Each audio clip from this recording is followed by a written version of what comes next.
gama sa atong FB page, tibuok kalibutan o sa kalaing dapit sa kapupudan. Good morning ninyong tanan. Happy Sunday everyone. Daigo ng Dios ato siyang pasalamatan. Ang Ebanghelyo karong adlaw, this is very agricultural in setting. Mga kamong mga gikan o dapi kita nga gikan o agricultural and farming communities makasabot ta ini. Kamong nabuhi sa pagpanguma sa hataas nga panahon, makatugkad ta sabot ipasabot nining sambingay sa mga binhi o sa magpupugas. The parable of the seed and the sower. Tuguti ko gamayng pagpasabot sa Ebanghelyo sa iyang context kay di man tanan kahibaw ni ini, labi na kamo mga bagong tubo, mga ko usahay mo misa ni first mass kay mga tiguang ni manimba kani magong tiguang dali, mga tiguang dali makasabot sa kuan, buti pasabot sa Ebanghelyo.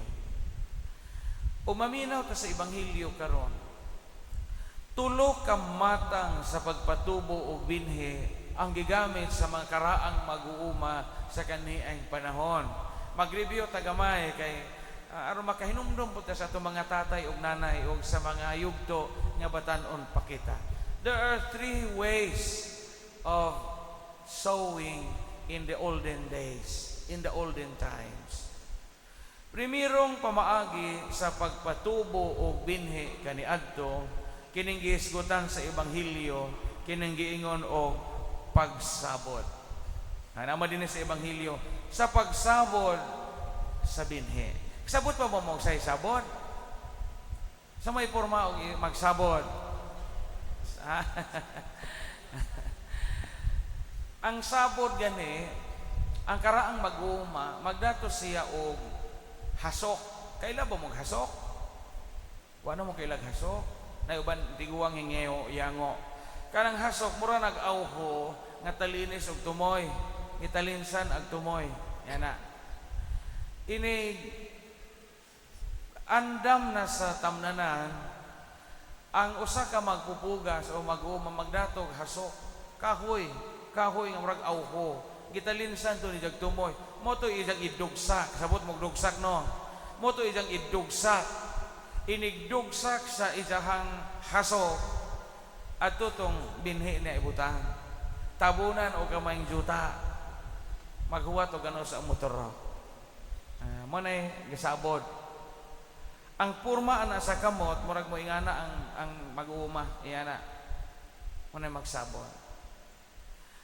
Ikaduhang pamaagi sa pagpatubo o binhi sa kaniyang panahon.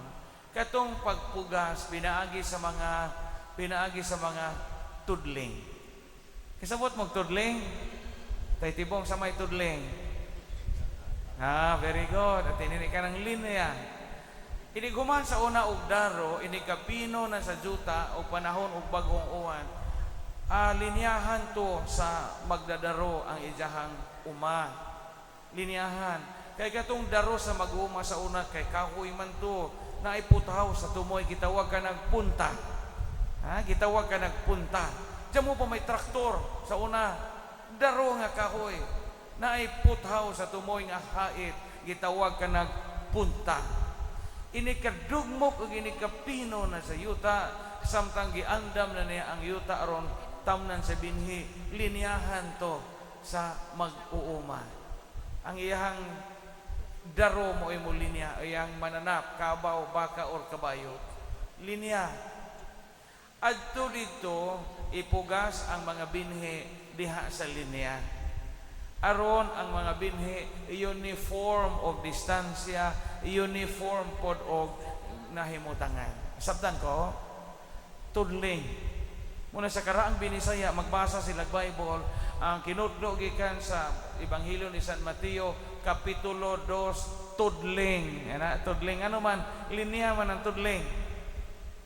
Gamitan ni kay umamatay ta ini damo na mo gamit aning punga, tudling. Primero ang pagsabot o paghaso, ikaduha ang pagtanom pinaagi sa tudling ug ikatulo kining giingon og pagsabuag, scattering. Sabot mo sabuag, sabuag itsa. Ang mag-uuma kaniadto og magsabuag siya binhi, magdato og puko. Kaila pa ba mo puko? Very good. Kanang puko mura naglingin nga soda nang binhi, gigama og buli, murag purmag bani, pero open, why tabon. Ibakos na diha sa ibutang na dapit sa pusod sa mag-uuma, ibangan sa likod. Samtang gasuroy-suroy ang farmer, mukuha siya sa binhi, ipangitsa niya ang binhi, iitsa. Maunin sa Ebanghelyo karon nga naihingdong sa batuon, naihingdong sa daghang sagbot, ug naihingdong sa daghang sampinit ug sa agianan. Kay inig-itsa sa mag-uuma sa liso, wa man sa kahibaw asa nakatugpa, kay mahimo mga inig-itsa nimo, inig-sabuag nimo sa seeds na ihangin, inig huro sa hangin samtang imong liso gipangit sa imong binhi. Imbes nga matunong na sa tambok kajuta, tuwa na hingsay atong bato, tuwa na hingsay atong gamay ug juta, tuwa na hingsangit atong punuan sa mga sampinit. Kaila ba mong sampinit? Kining sampinit usa ni kakaraang sagbot nga ug mukatay na ni ijang libutan ang usa ka tanom hangtod nga kini di kalihok, hangtod mamatay. Maumura-mura ni purmag muti-muti. Kaila mong muti-muti? Kanang muti-muti nga atong hinluan anang basak, maumao na porma ng sampinit. Ang sampinit lang kay haiton siya. So pagsabod o paghasok, pagpatubo pinaagig tudling, ikatulo ang pagsabuan. Kung maminaw ta sa mga pagbasa karon, ang mga reading sa ron puro gahisgot og binhi. Ang unang pagbasa gahisgot og uwan nga mo'y mopatubo sa binhi. Ang salmo mao gihapon ang binhi nga dakog sa maayong yuta, ug ang ebanghelyo karon gahisgot pud og binhi nga gipugas sa magpupugas. Unsa may mensahe niini maun sambingay diha sa tong kinabuhi? Duha ka butang mga igsoon. Primero, ang hagit sa pagpatubo. Mo gini primero nga mensahe sa ebanghelyo karon. Dili lalim ning magpatubo kita, di ba?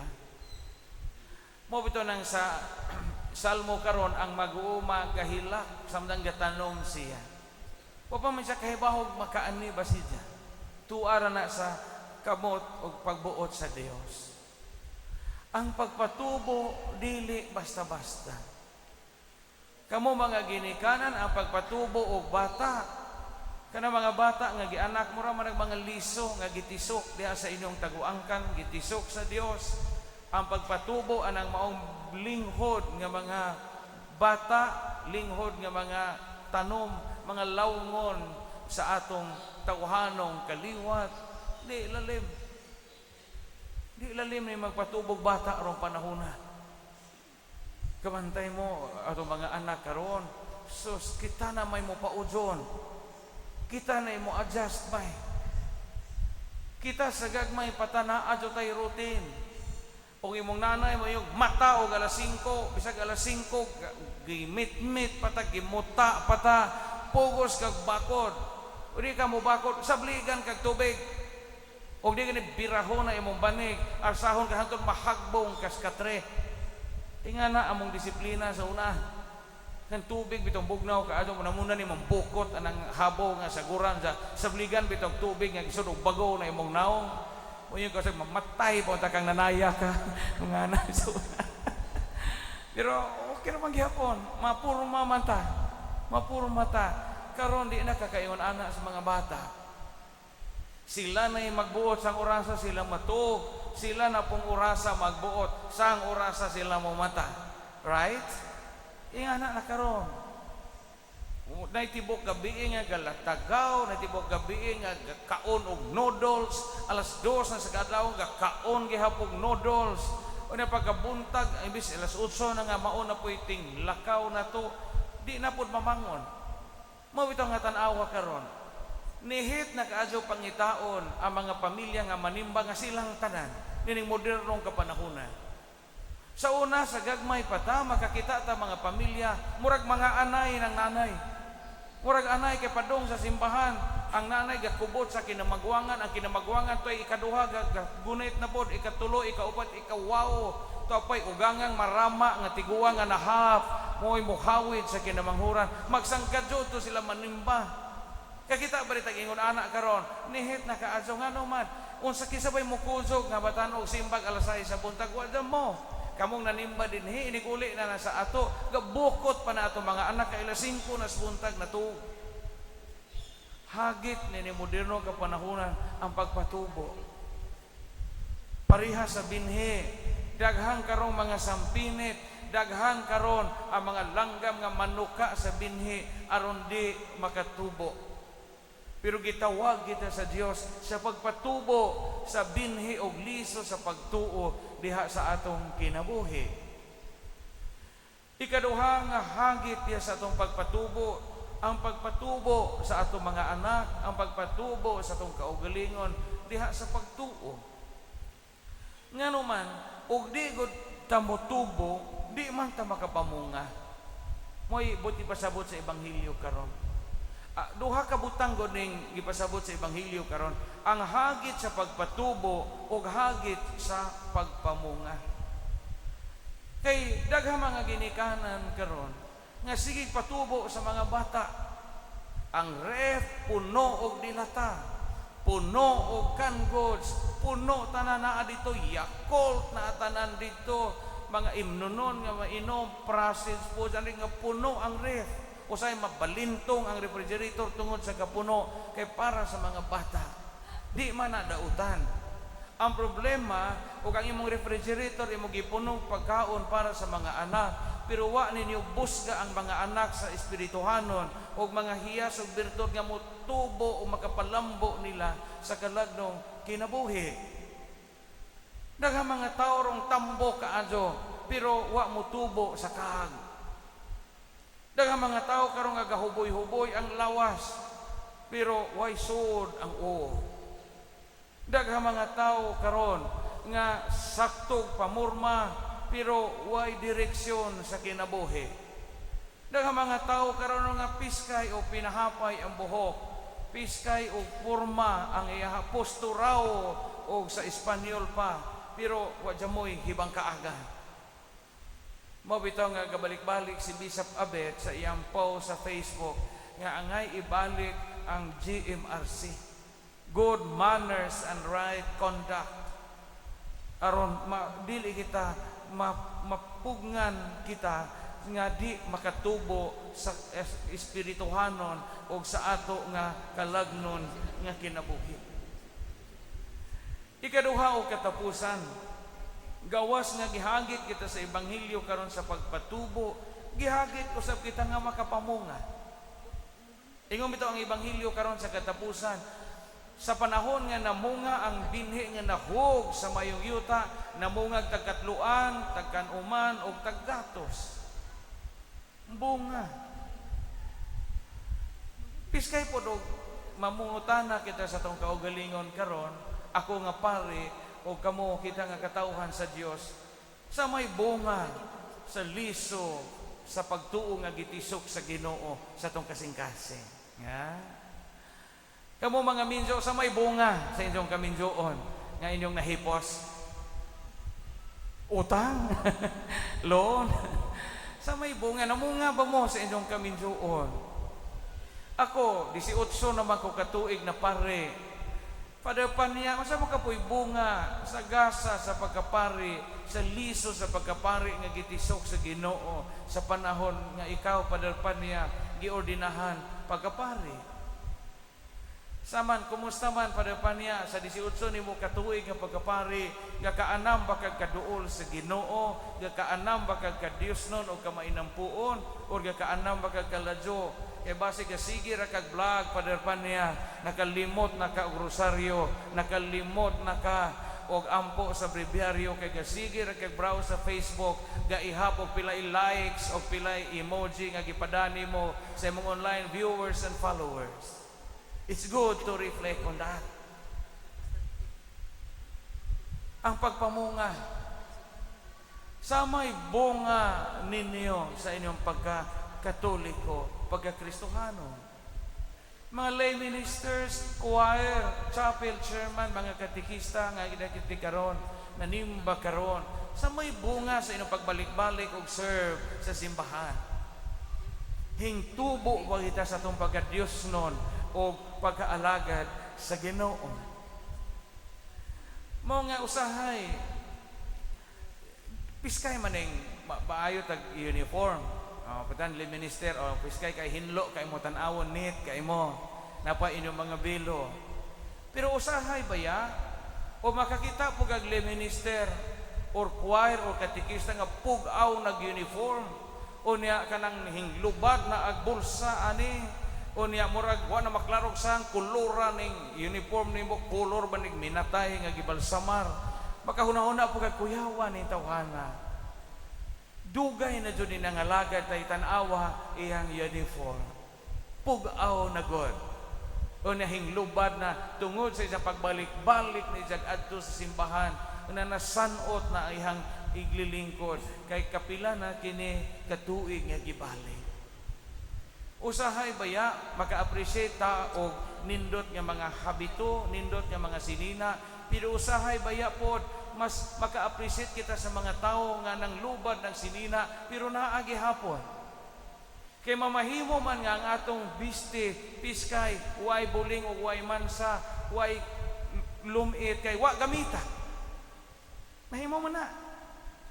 Piskaya may sutana ni paria, sinaw man. Di maguna tigmisa paria. Di ba? Kayo sa hay may tapugawa po ni paria, oy daghamang buling aning sid-sid ani ijang sutana, ang daghamang buling aning liab. Pero luyo ni anang tanan nabuling na naman sa bagha na o na lumit na kanuna kay sige magmisag baryo. Sige magpanghilog og masakito. Kinahanglan di ay sa atong kinabuhi nga naa tay bunga. So timan ini sa atong kinabuhi, di malipay ang Ginoo ug di ta mutubo. Og di pod malipay ang Ginoo og di ta mamunga. Ya? Di malipay ang Dios og di ta makatubo, pero di pod malipay ang Ginoo igo ra ta mutubo unya watay bunga. Di ba pareho say magtanom tag kamuti? Ako kahibaw medyo ko ani kay mag-uma man mi. Daghang mga panahon nga magtanom tag kamuti nga daghang kaadjog dahon. Di ba? Daghang dahon pagpamunuan pa nimo mura rag julin unod sa kamuti. Pero perting lambua ang dahon. Di mo angay ang Ginoo mayon ana ta. Kung mutubo ta, mulambo ta, piskay na. Pero mas piskay o mamunga pagyud ta. Kay mao man ni kalipay ang sa Ginoo nga makaani ang Ginoo nga magpupugas gikan sa atong tagsa-tagsa kakinabuhi. Kay kung makaani ang Ginoo gikan sa atong tagsa-tagsa kakinabuhi, mo na gitawag og harvest, abundant yield nga giingon sa ebanghelyo karon. So padasyon ta pagpanubo ha. Bisan kamo mga tiguang na dinhi, di na mamumutubo kay mga tiguang na mamutubo gihapon sa kalagsik sa espiritu o kalagsik sa bertod, kalagsik sa pagtuo, buahan makaani ang Dios sa gasa sa kinabuhi nga ihang gipugas sa atong tagsa-tagsa kakasing-kasing. Ang hagit sa pagpatubo o pagpamunga. Padayon tang mutubo o mamunga alang sa gingharian sa Dios. Amen.